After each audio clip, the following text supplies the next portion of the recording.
A prayer for my family. Panginoon, maraming salamat sa aking pamilya. Maraming salamat at lagi silang andyan.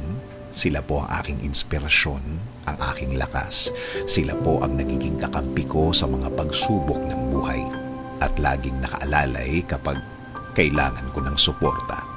Lord, kasama po ng aking dasal na ito na mas mapalapit sila sa iyo. Mas makilala ka nila. Mas malaman pa nila ang iyong kabaitan.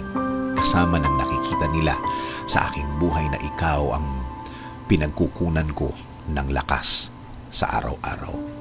Kasama na rin ang aking dinadasal na tulungan niyo rin ang bawat isa sa kanila sa tuwing kailangan nila ng tulong ninyo, Lord. Tulad na lang ng pagtulong na ginagawa mo para sa akin every time na kailangan ko po ng tulong niyo. Lagi niyo silang samahan at protektahan sa lahat ng oras. Alam ko na napakadelikado na sa labas at kailangan nila ng proteksyon ninyo sa mga buhay nila, kasama na ang kani-kanilang mga trabaho. Ikaw, Panginoon, ang nakakaalam ng lahat ng kanilang pinagdadaanan. Alam mo kung anong mga pagsubok ang dumadating sa kanila. At alam ko, Lord, na ikaw lang ang makakatulong at makakasuporta sa kanila dahil alam mo ang kani-kanilang mga buhay. Bigyan mo sila ng talino para kanilang magamit sa tuwing may dalahin sila sa kani-kanilang mga buhay. I-remind mo sa kanila na ikaw lang ang panggagalingan ng mga bagay na ito. Mga tulong na ikaw lang ang makakaprovide. Tulungan niyo rin po ang pamilya kong may pinagdadaanan sa kani-kanilang araw.